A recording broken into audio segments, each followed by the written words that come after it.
So you're doing some really cool stuff over at Mimecast. Maybe you can, for our audience, just give us a little bit of a briefing on what you're doing, and then we're going to go into your origin story. I'd love to learn how you got to this moment. Perfect. Yeah, absolutely. So for those who don't know who Mimecast is the leader in email security. We actually started in 2003 as an email archiving company. So being able to archive emails for legal compliance teams to be able to do e-discovery, legal cases, auditing, and then we transformed into security. So now we do everything security related. So stopping bad things from happening to good organizations. So phishing, malware, ransomware, different types of attacks, and even looking into more modern day stuff around impersonation, domain spoofing. So really providing a full visibility end to end for our customers at Mimecast. And how do you sleep at night? I don't. Yep. It's a great space to be in because over 90% of security breaches, when you look at the attack vector, are coming in typically from email.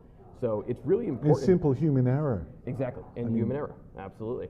And at the end of the day, no matter what technology organizations have in place, at the end of the day, it does come down to the people behind it, the people that are consuming that. So we don't get too much sleep, but it's a good problem to have.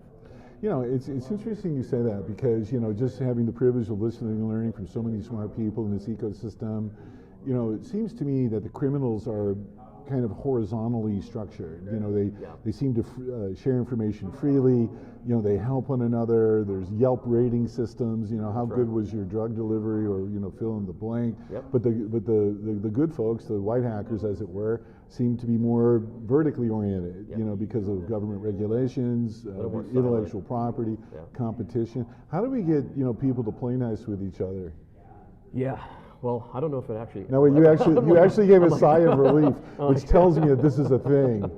I don't know if it'll actually ever happen, but I think communication is big, and so I think for organizations to be able to communicate with each other, to share information, is more critical and crucial now more than ever. Indeed. We see it all the time, of course. whether it's from the private sector to the public sector to the federal government. Everyone has a role. Everyone has a responsibility, and so making sure we can communicate in a free environment, making sure that our ideas, the information that we provide is also being given but also received, is super important for all of us. Well, let's be specific about that then. Yep. So, I mentioned many things, government regulations, that'll be for another show. Actually, we've done shows about that.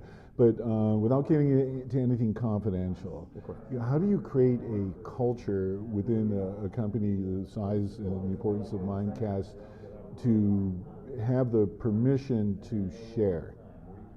Yeah, so we need to do it we allow our customers to share information on very secure platforms. So that's the biggest thing, making sure that the information that's being sent from customer to customer, from organization to organization, is always secured. That's obviously being in cybersecurity, right? That's the most important thing.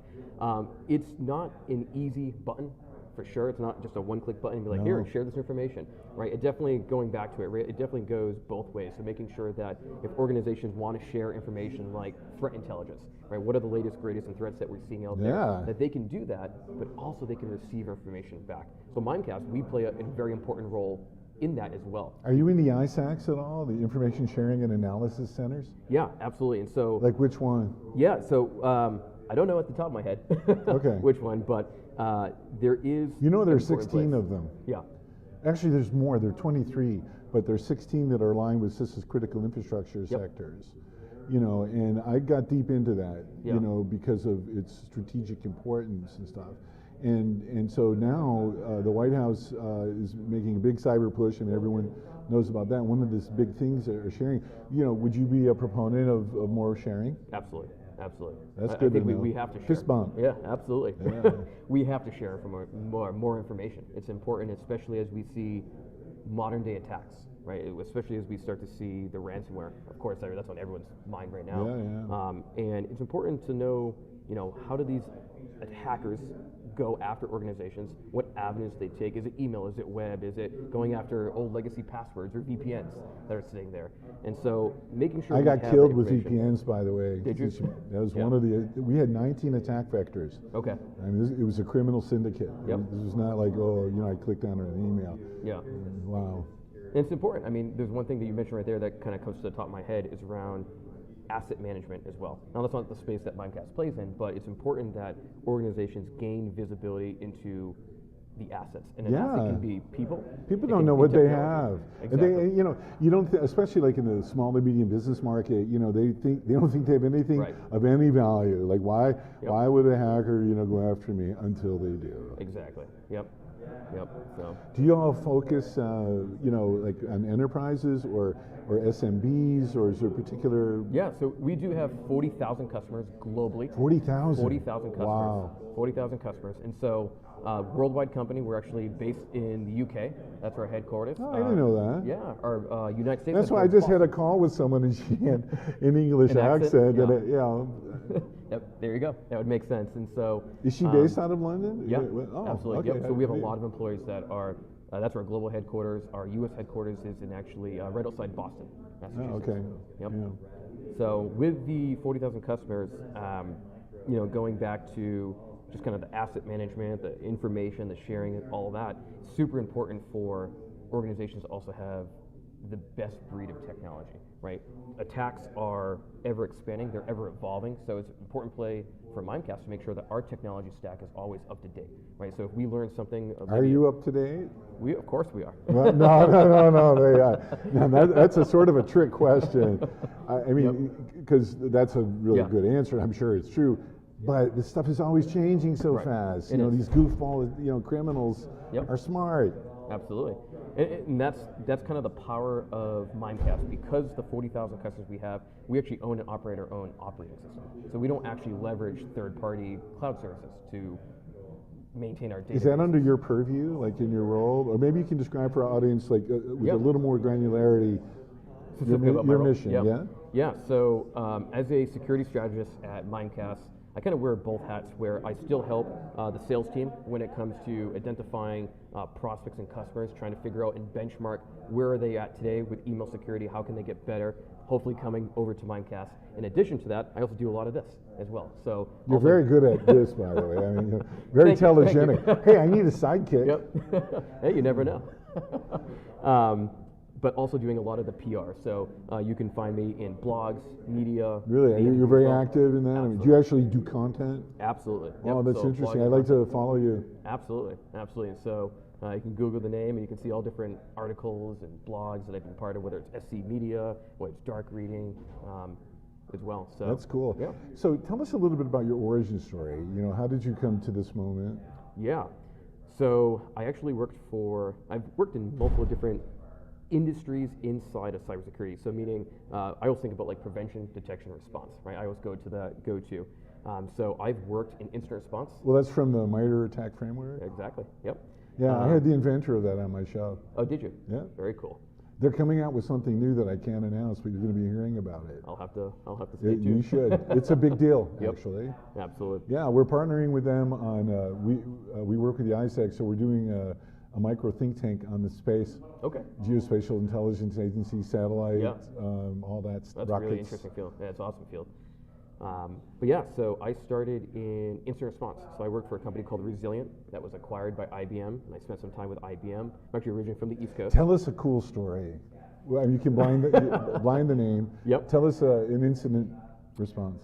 Yeah. My role at IBM was very focused on, even though it's incident response, being proactive. So making sure organizations were prepared for incidents. So we would create playbooks. We would do tabletop exercises. What does a playbook look like? Is it? Do you ever have them in paper? I always wondered about that because if some, I mean, you're damned if you do, damned if you don't, unless you have it in paper. The goal was to get them off the paper and into an actual technology. No, I know that. Automated. But yeah, no. What happens if he is ransomware? People will actually pull out the binder, physical book, a physical book, and start looking through the playbooks. Now, obviously, the more mature security teams are, they're leveraging technology that can help them automate and orchestrate that. But a cool story. Tabletop exercises are always interesting because when you get the security team in the room, we always try to get other department leaders, so HR, legal, finance. So what happens if a ransomware? Do they want to do it, or are they grumpy? They're grumpy. They're typically grumpy. I've heard that before. And I think a lot of it just has to do with, I think sometimes individuals are that aren't in cybersecurity get intimidated by some of the words. Totally. There's so many acronyms. Are you And kidding? so- I do superhero comics. I'm clueless about this stuff. I mean, Yep. And I think that's also on our job as security experts to make sure that we are communicating and talking to other individuals in other departments that may not know what is a SOAR, what is a SIM, Yeah, right? for What is a real. TTX? And so I think that's important for our jobs to make sure we individuals should feel do a welcome. superhero comic to Let's do it. distill complicated technology information into something that, internally and externally people could get their heads around. Right. Yeah. No, absolutely. You realize you just said yes, let's do it. I just said yes, and we're I'm on record recording now. it. Well, our team, I don't have a team. If I had a team, send him something. That's awesome. But yeah, it's always, I think, I don't know if And I have a I can specific see your story. colleague laughing under a mask Yeah. here. I mean, That's our PR manager right there. okay, sorry, Lou, you have to hook us up, man. My wife thinks I'm nuts, How's this going, by the way? Are you okay. Awesome. Quick check-in. I always have to check in. By the way, I'm going to keep all this in the show. I mean, No, it's you're perfect. fabulous. Perfect. Thank you. Thanks for having us again. You're welcome. But yeah, it's always just interesting running through. So these what exercises. happened? So you were doing this. I interrupt. I'm Yeah, no sorry. problem. But Yep. you bring up an incredibly important internal communications challenge. Yep. How do you get a company's people to play nice? Yeah, to You buy know, in. when Yeah. they have, it's a whole different language. They have no idea what you're talking about at all. Yep. And then why should they take time out of their priorities, how they're compensated, Yep. to do something like this? Right. Yeah, it's totally a tough challenge to have, right? Yeah. And you definitely see the disparity between organizations depending on, do they have CISOs? Do they have CEOs? Do they have a seat? What at the percent board? do, if you, from your just experience? I mean, like what percent? I would say 2/3 do. Really? So it's 2/3, over yeah. half. Yeah, I would say from the organization. That I must be work getting with, yeah. better, right? I mean, It's getting better. because cybersecurity is so ubiquitous. I mean, you hear it every day, all the time. Yep. And now, let me ask you about this. So when the Colonial Pipeline attack happened, as you well know, it affected people because they had to wait in line for gas and they Yeah. maybe have to pay a little more money. Yeah. But I think the big sort of awakening came 100% with agree. JBS Foods. Don't screw with Americans' meat. Yeah. I mean, come on. We need our beef. I mean, Yeah. is that fair? Yeah, no, absolutely. One thing that you just mentioned there with the more recent incidents that have been happening that are in the news, the biggest word you said there that I 100% agree with is the awakening. Family, friends of mine were even calling me like, Jeremy, what's going on? For real. Like, should And I go now get they're gas? asking, like, what do you do? Now they're You know, starting to no, understand. no one's Wait a second. ever understood, right? They never understand I don't what know if I you have children or not, or friends. I mean, no one knows what you do. It's always interesting trying to explain it to family members what I do. They're like, cybersecurity, like hacker? And I'm like, yeah. What, let's role play here. Yeah. So let's say I'm a cousin, Yep. hey, so like, Jeremy, what do you do at work? Yeah. It's it's a tough conversation. It's No, tough no, to no, no. explain. I'm role playing here. So I'm a cousin, ready? And Yep. you're Jeremy. You just be yourself. Yep. Hey, so Jeremy, like, what's going on at work? I've been hearing all this stuff. Yeah. So I say, I work in cybersecurity, and Like, what is that? yeah, and so I say, everything we do is technology. Everything that Yeah, okay. we have our fingers on, technology. So it's like from your phone. Like my Most people- phone? Exactly. Most people know it. Like, have you ever had your credit card breached, or have you ever had your identity lost? You're asking your cousin that? I'm asking you. they Okay. typically yeah, don't know. okay. They don't focus, know. focus. Okay. I'll do the humor. You do the substance. That way we stay in our lanes. Perfect. Is that fair? Fair enough. All right. No, but I take the point. I mean, people ask like what I do. Yeah.